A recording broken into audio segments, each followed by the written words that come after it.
think what myself and Crisis Group and many other observers have been surprised by is the ability of this essentially not very well equipped, not very well supplied guerrilla movement to be able to not just hold off the Ethiopian and Eritrean militaries, but also to score major victories and to force a federal retreat in a fairly sort of panicky, disorganized fashion. That is a fairly surprising achievement, given our understanding of the capabilities of that guerrilla army. And it does seem that towards the end of this period of intensified fighting in June, that there was just something of a collapse of the federal operation in Tigray as they decided to cut their losses and embark upon a new strategy.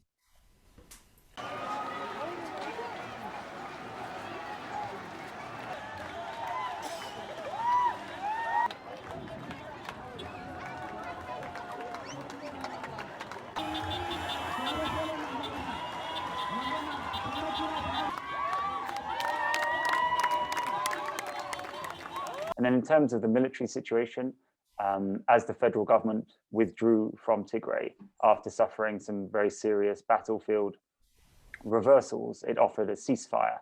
But really, from the perspective of Tigray's leadership, accepting that ceasefire would mean accepting the Amhara region control of parts of Tigray in the south and west that they took during the first few weeks of this war. And that is not something which Tigray's leadership is willing to accept.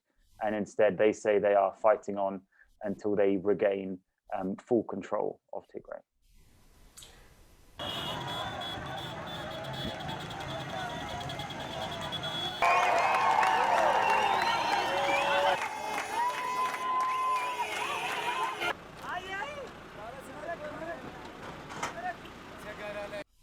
In terms of the way forward, the situation is very dynamic and very volatile.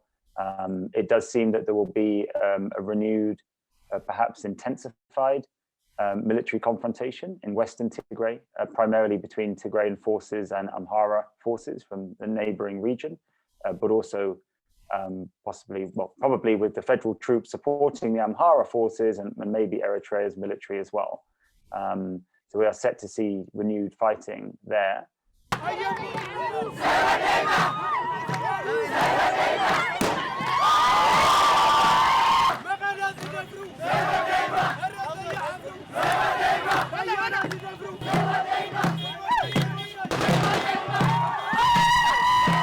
It is very hard, unfortunately, to see political reconciliation here.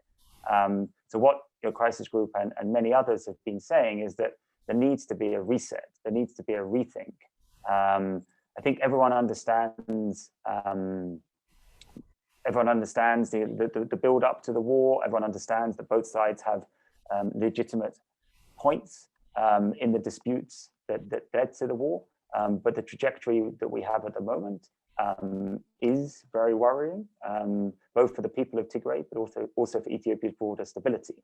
And therefore, particularly in the light of this resounding election victory, there was a need for the Prime Minister to rethink and to establish some form of negotiation with Tigray's leadership, because at the moment it doesn't look like anything else other than that sort of reset and rethink will be sufficient to get this back on some sort of peaceful path.